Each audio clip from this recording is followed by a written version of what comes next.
ഹരേ കൃഷ്ണ. ഞാനിന്ന് ആദിത്യഹൃദയത്തിനെ പറ്റിയിട്ടാണ്. ആദിത്യഹൃദയം ഒന്ന് ചെല്ലാൻ ശ്രമിക്കുന്നുണ്ട്. അപ്പോൾ ശരിക്കും പറഞ്ഞാൽ സൂര്യഭഗവാനെ എത്ര കണ്ട് നമുക്ക് പൂജിക്കാൻ പറ്റുമോ അത്ര കണ്ട് നല്ലതാണ്. ഇത് പറഞ്ഞു തന്നത് ഒരു ഹിമാലയത്തിലൊക്കെ യാത്ര ചെയ്ത ഒരു മുനിശ്രേഷ്ഠനാണ്, സന്യാസി ശ്രേഷ്ഠനാണ്. അദ്ദേഹം പറഞ്ഞ പ്രകാരമാണ് ഞാനിപ്പോൾ ഇത് ചെല്ലാൻ തുടങ്ങുന്നത്. ആദിത്യഹൃദയം നമ്മൾ ആദ്യം കേട്ടിരിക്കുന്നു, പക്ഷെ അതിൻ്റെ ഒരു ഫലപ്രാപ്തി കൂടുതലുണ്ടാവും എന്നുള്ളത്, അത് ഇന്ന മാതിരി ചെയ്താൽ അതിന് കൂടുതൽ ഫലപ്രാപ്തി ലഭിക്കുമെന്ന് പറഞ്ഞത് അദ്ദേഹമാണ്. അപ്പോൾ അതെങ്ങനെയാണെന്ന് വെച്ചാൽ ഞായറാഴ്ചയാണത് തുടങ്ങേണ്ടത്. ഞായറാഴ്ച ദിവസമാണ് സൂര്യന് ഏറ്റവും ഇഷ്ടപ്പെട്ട ദിവസം. അതുപോലെ സൂര്യ ഉദിക്കുന്ന സമയത്ത് കുളിയൊക്കെ കഴിഞ്ഞ് ചുവന്ന വസ്ത്രം ധരിക്കുക. അതായത് അന്നത്തെ ദിവസം ഞായറാഴ്ച നമ്മൾ ധരിക്കേണ്ടുന്ന വസ്ത്രം ചുവപ്പാണ്. മോതിരമായാലും ആ ചുവന്ന കല്ല് വെച്ച മോതിരമൊക്കെ വാങ്ങി, പവിഴം അതൊക്കെ വാങ്ങി ധരിക്കാൻ പറ്റുകയാണെങ്കിൽ നല്ലതാണ്. എന്തായാലും ചുവന്ന വസ്ത്രം ധരിച്ച് ആ ചുവന്ന പുഷ്പം കൊണ്ട് സൂര്യഭഗവാനെ ആരാധിച്ച് പൂജ കഴിഞ്ഞ് ഇത് ചെല്ലുക. അപ്പോൾ ആദിത്യഹൃദയം ചൊല്ലിക്കഴിഞ്ഞാൽ നമ്മൾ കുറച്ച് ദിവസം ചൊല്ലിയാൽ തന്നെ അതിൻ്റെ ഫലപ്രാപ്തി നമ്മൾക്ക് ഉണ്ടാവുമെന്നാണ് അദ്ദേഹം പറഞ്ഞത്. കാരണം എന്താ വെച്ചാൽ മുഴുവൻ നമുക്ക് ചെല്ലാൻ പറ്റിയാൽ ഏറ്റവും നല്ലതാണ്. എന്താ പറയുക, പേരും പ്രശസ്തിയും വൈയായികയും ഒക്കെ ഒഴിയും, ശത്രുദോഷം മാറും, എല്ലാത്തിലും സമൂഹത്തിലും എല്ലാ ഭാഗത്തും നമുക്ക് ഉയർച്ച ഉണ്ടാവും എന്നാണ് അദ്ദേഹം. നമ്മളെ കാര്യസാധ്യത്തിന് വേണ്ടിയിട്ട് ഏറ്റവും പ്രധാനമായിട്ടും ചെയ്യാൻ പറ്റുന്ന ഒരു മന്ത്രമാണ് ആദിത്യഹൃദയം. അതും നമുക്കും ചിന്തിച്ചു നോക്കിയാൽ ശരിയാണ്. കാരണം കർമ്മസാക്ഷിയായിട്ട് ആദിത്യ ഭഗവാൻ തന്നെയാണ് ഇവിടെ ഉള്ളത്. നമ്മൾ രാവിലെ മുതലും വൈകുന്നേരം വരെയൊക്കെ കാണും. കാരണം നമുക്ക് ഉദയാസ്തമയം ഉണ്ടെങ്കിൽ കൂടി മറ്റ് ഏത് സമയത്തും ഉറങ്ങാതിരിക്കുന്നത് സൂര്യഭഗവാൻ തന്നെയാണ്. അപ്പോൾ അതിൻ്റെ ആദിത്യഹൃദയത്തിൻ്റെ ഒരു ചെറിയ രത്നച്ചുരുക്കം ഞാൻ നിങ്ങളിലേക്ക് എത്തിക്കാം.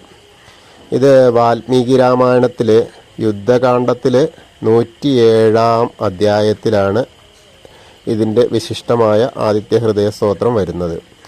രാവണൻ്റെ ആ യുദ്ധ സമയത്ത് രഥത്തെ എങ്ങനെ അതായത് രാവണനെ കൊല്ലാൻ നോക്കുമ്പോൾ രാവണൻ്റെ തേരാളി അങ്ങോട്ടും ഇങ്ങോട്ടും ഇങ്ങനെ മാറ്റി രാമശരം ഏൽക്കാതെ കൊണ്ടുപോവുകയാണ്. അപ്പോൾ ഇതിങ്ങനെ നോക്കിയിട്ടും കൊല്ലാൻ കഴിയുന്നില്ല. രാവണനെ കൊന്നാലല്ലേ രാമജയം ഉണ്ടാവുള്ളൂ. അപ്പോൾ രാമൻ വിഷാദിച്ചിരിക്കുന്ന ആ ഒരു അവസ്ഥയിൽ എന്താലോചിച്ചിട്ടും കിട്ടണില്ല. പറയുമ്പോൾ ദേവദേവനാണ്, പക്ഷെ എന്നാലും കിട്ടണില്ല. അപ്പോൾ ആ സമയം അഗസ്ത്യമുനിയാണ് ഈ മന്ത്രം രാമന് ഉപദേശിച്ച് കൊടുക്കുന്നത്. കാരണം ആ മന്ത്രം ചൊല്ലിയിട്ട് സൂര്യഭഗവാനെ പൂജിച്ചാൽ ആ കാര്യം നടക്കും, ശത്രു നിഗ്രഹത്തിന് കഴിയും എന്ന് പറഞ്ഞു. എന്നിട്ട് ഇത് മന്ത്രം ജപിച്ചിട്ടാണ് ശത്രു നിഗ്രഹം, അതായത് രാവണ വധം ചെയ്തത്. അപ്പോൾ അത് ഏറ്റവും നല്ലൊരു മന്ത്രമാണ്. അതിൽ പ്രധാനപ്പെട്ട എല്ലാതും പ്രധാനമാണ്. കുറച്ച് കൂടുതൽ പ്രാധാന്യമുള്ള മന്ത്രങ്ങൾ 4-5 സ്തോത്രങ്ങളുണ്ട്. അത് നമുക്ക് ലാസ്റ്റ് പറയാം. എന്തായാലും ആദിത്യഹൃദയം നമുക്ക് ചൊല്ലാൻ ശ്രമിക്കാം.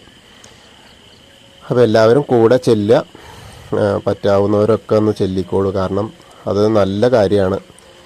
അതിങ്ങനെയാണ്: തതോ യുദ്ധപരിശ്രാന്തം സമരേ ചിന്തയാ സ്ഥിതം രാവണം ചാഗ്രതോ ദൃഷ്ട യുദ്ധായ സമുപസ്ഥിതം ദൈവതശ്ച സമാഗമ്യ ദൃഷ്ടമഭ്യാഗതോരണം ഉപാഗമ്യ ബ്രവീദ്രാമഗസ്ത്യോ ഭഗവാൻ ഹൃഷിഃ രാമ രാമ മഹാബാഹോ ശൃണുഗുഹ്യം സനാതനം യേന സർവാനരീൻ വത്സ സമരേ വിജയിഷ്യസി ആദിത്യഹൃദയം പുണ്യം സർവശത്രുവിനാശനം ജയാവഹം ജപേ നിത്യം അക്ഷയ്യം പരമം ശിവം സർവമംഗളമാംഗല്യം സർവപാപപ്രാണാശനം ചിന്താശോകപ്രശമനമായുർവർദ്ധനമുത്തമം രശ്മിമന്ദം സമുദ്യന്തം ദേവാസുരനമസ്കൃതം പൂജയസ്വ വിവസ്വന്തം ഭാസ്കരം ഭുവനേശ്വരം സർവദേവാത്മകോ ഹേഷ്യ തേജസ്വീ രശ്മിഭാവനഃ ഏഷ ദേവാസുരഗണാൻ ലോകാൻ പാതിഗപസ്തിഭിः ഏഷ ബ്രഹ്മാച്ച വിഷ്ണുശ്ച ശിവസ്കന്ദപ്രജാപതിः മഹേന്ദ്രോ ധനധർക്കാലോ യമഃ സോമോ ഹൃപാംബതിः പിതരോ വസവ സാദ്യ ഹൃശിനോ മരുതോ മനുഃ വായുർവന്നി പ്രജാപ്രാണ ഋതുകർത്ത പ്രഭാകരഃ ആദിത്യ സവിത സൂര്യ ഗഗ പൂഷ ഗപസ്തിമാൻ സുവർണ സദ്യ ശോഭാനു ഹിരണ്യരേതാദിവാകരഃ ഹരിതശ്ച സഹസ്രാർച്ച സപ്ത സപ്തിർമരീചിമാൻ തിമിരോന്മദന ശംഭുസ്തഷ്ടാമാർത്താണ്ഡ അംശുമാൻ ഹിരണ്യഗർഭ ശിശിരസ്തപനോ ഭാസ്കരോ രവിഃ അഗ്നിഗർഭോദിതോ പുത്ര ശങ്കശിശിരനാശനഃ വ്യോമനാദസ്തമോ വേദി ഹൃഗജ്ജുഃ സമപാരകഃ ഘനവൃഷ്ടിരപാം മിത്രോ വിന്ധ്യവീതി പ്ലവംഗമഃ ആതപീ മണ്ഡലീ മൃത്യുപിംഗലഃ സർവതാപനഃ കവിർവിശ്വോ മഹാതേജോ ഭക്ത രക്ത സർവവോത്ഭവഃ നക്ഷത്രഗ്രഹതാരാണാമതിപോ വിശ്വഭാവനഃ തേജസാമപി തേജസ്വി ദ്വാദശാത്മന്നമോസ്തുതേ നമ പൂർവായ ഗിരയേ പശ്ചിമായ ഗിരയേ നമഃ ജ്യോതിർഗണാനാം പതയേ ദിനാധിപതയേ നമഃ ജയായ ജയഭദ്രായ ഹരിഷ്യായ നമോ നമഃ നമോ നമഃ സഹസ്രാംശോ ആദിത്യായ നമോ നമഃ നമ ഉഗ്രായ വീരായ സാരാംഗായ നമോ നമഃ നമ പത്മപ്രബോധായ മാർത്താണ്ഡായ നമോ നമഃ ബ്രഹ്മേശാനച്യുതേശായ സൂര്യായാദിത്യവർച്ചസേ ഭാസ്വതേ സർവഭക്ഷായ രൗദ്രായ വപുഷേ നമഃ തമോഘ്നായ ഹിമോഘ്നായ ശത്രുഘ്നായ മിതാത്മനെ കൃതഘ്നാഘ്നായ ദേവായ ജ്യോതിഷാം പദയേ നമഃ തപ്തചാമീകരാഭായ വക്ഞയേ വിശ്വകർമ്മണേ നമസ്തവോ വിനിഘ്നായ രുജയേ ലോകസാക്ഷിണേ നാശയത്വേഷ വൈ ഭൂതം തദൈവ സൃജതി പ്രഭുഃ പായത്വേഷ തപത്വേഷ വർഷത്വേഷ ഗപസ്തിഭിः ഏഷ സുപ്തേഷു ജാഗാർത്തി ഭൂതേഷു പരിനിഷ്ഠിതഃ ഏഷ ഏവാഗ്നിഹോത്രം ച ഫലം ചൈവാഗ്നിഹോത്രിണാം വേദാശ്ച ഹൃദൈവൈശ്ചൈവ ഹൃദൂനാം ഫലമേച വാ യാനി കൃത്യാനി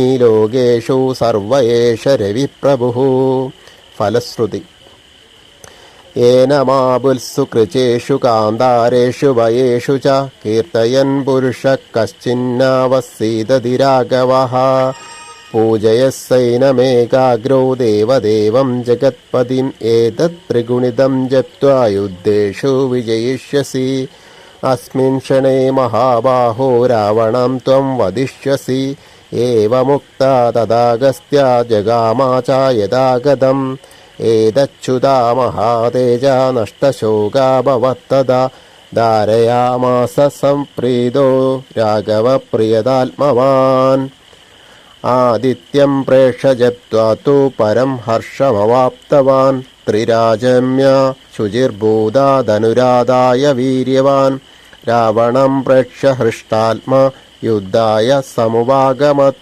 സർവയജ്ഞേന മഹദാവദം തസ്യ ധൃതോഭവത് അദരവിരവദന്നിരീക്ഷ്യ രാമം മുദിതമനോത് പരമം പ്രേക്ഷ്യമാണഃ നിശിചരപതി സംശയം വിദിത്വാ സുരഗണമധ്യഗതോ വചസ്തരേതി. ഇതാണ് ആദിത്യഹൃദയം. ഇതിലെ ഏറ്റവും പ്രധാനപ്പെട്ടത്, എല്ലാം പ്രധാനമാണ്, പക്ഷെ ഇത് മുഴുവൻ ചൊല്ലാൻ കഴിഞ്ഞില്ലെങ്കിൽ നമുക്ക് 4 വരിയുണ്ട്. ഇത് കൂടുതൽ അതായത് ഏറ്റവും പ്രധാനപ്പെട്ട ഒരു ശ്ലോകം എന്ന് പറയാം. അതിങ്ങനെയാണ്: ആദിത്യഹൃദയം പുണ്യം സർവശത്രുവിനാശനം ജയാവഹം ജപേ നിത്യം അക്ഷയ്യം പരമം ശിവം. പുണ്യപ്രധാനമായ ഈ ആദിത്യഹൃദയ മന്ത്രം ദിവസേന ജപിക്കുകയാണെങ്കിൽ സർവശത്രുവിനാശവും പരമമായ മംഗളവും ലഭിക്കുന്നതാണ് പറയുന്നത്. പിന്നെ വേറെ ഒന്നുകൂടി, സർവമംഗളമാംഗല്യം സർവപാപപ്രാണാശനം ചിന്താശോകപ്രശമനമായുർവർത്തനമുത്തമം. ഇത് സർവമംഗളത്തെയും നൽകുന്നതും സർവപാപനാശങ്ങൾ ചെയ്യുന്നതും ദുഃഖത്തെ ഇല്ലാതാക്കുന്നതും ആയുസ് വർദ്ധിപ്പിക്കുന്നതിനും ഉത്തമമാണ് ഈ സ്തോത്രം. ഈ അതായത് 4 വരി സ്തോത്രം ചൊല്ലിയാൽ തന്നെ ആ ആദിത്യഹൃദയം മുഴുവനായി ചെല്ലുന്ന ആ ഒരു ഫലം കിട്ടും. നമുക്ക് എല്ലാവർക്കും ആദിത്യഹൃദയം മുഴുവൻ ചെല്ലാൻ കുറച്ച് ബുദ്ധിമുട്ടാണ് ഇതൊന്ന് പഠിച്ചെടുക്കാൻ. അപ്പോൾ ഇത് 4 വരിയെങ്കിലും ദിവസം ചെല്ലാൻ കഴിഞ്ഞാൽ നമുക്ക് എന്തായാലും നമ്മുടെ ജീവിതത്തിൽ മാറ്റം വരുമെന്ന് ഉറപ്പാണ്. അപ്പോൾ അതൊന്ന് ശ്രമിച്ചോളൂ. അപ്പോൾ എന്തായാലും ഞാനിത് എന്തെങ്കിലും ഫലപ്രാപ്തി വരട്ടെ എന്നുള്ള ഉദ്ദേശത്തിലാണ്. എന്തായാലും ഫലപ്രാപ്തിയാണ്, നമുക്ക് ശ്രമിക്കാം, നല്ലതാണ്. പലർക്കും അത് വന്നിട്ടുണ്ട് എന്ന് പറയണു. അപ്പോൾ എന്തായാലും ആ മന്ത്രം നമ്മളൊന്ന് പഠിച്ച് ചെല്ലാൻ ശ്രമിക്കുക എല്ലാവർക്കും. ആ സൂര്യഭഗവാന്റെ ഗുരുവായൂരപ്പൻ്റെ ഒരു വകഭേദമാണല്ലോ സൂര്യഭഗവാനും. അപ്പോൾ അവരുടെ ആ സൂര്യഭഗവാന്റെ കൂടി അനുഗ്രഹം എല്ലാ ഭക്തർക്കും ഉണ്ടാവട്ടെ. എല്ലാവരെയും ഗുരുവായൂരപ്പനും സൂര്യഭഗവാനും ഒക്കെ അനുഗ്രഹിക്കട്ടെ. എല്ലാവർക്കും പറ്റുകയാണെങ്കിൽ ഇത് ഇഷ്ടപ്പെട്ടു വെച്ചാൽ ഒന്ന് ലൈക്ക് ചെയ്തോളൂ, ഷെയർ ചെയ്തോളൂ. സബ്സ്ക്രൈബ് ചെയ്യാത്ത ആളുകളൊക്കെ സബ്സ്ക്രൈബ് ചെയ്യുക. പിന്നെ എന്തെങ്കിലും സംശയം വരികയാണെങ്കിൽ അതിൽ കമൻറ്റിൽ ചോദിച്ചോളൂ. എനിക്ക് അറിയുന്ന എല്ലാ കാര്യങ്ങളും ഞാൻ പറയാറുണ്ട്, അത് ഞാൻ എഴുതി തരാം. എല്ലാവർക്കും വീണ്ടും ഒരിക്കൽ കൂടി ആ ഗുരുവായൂരപ്പൻ്റെയും ആ സൂര്യഭഗവാന്റെയും പ്രസാദം എല്ലാവർക്കും കിട്ടട്ടെ. ഹരേ കൃഷ്ണ. സൂര്യായ നമഃ.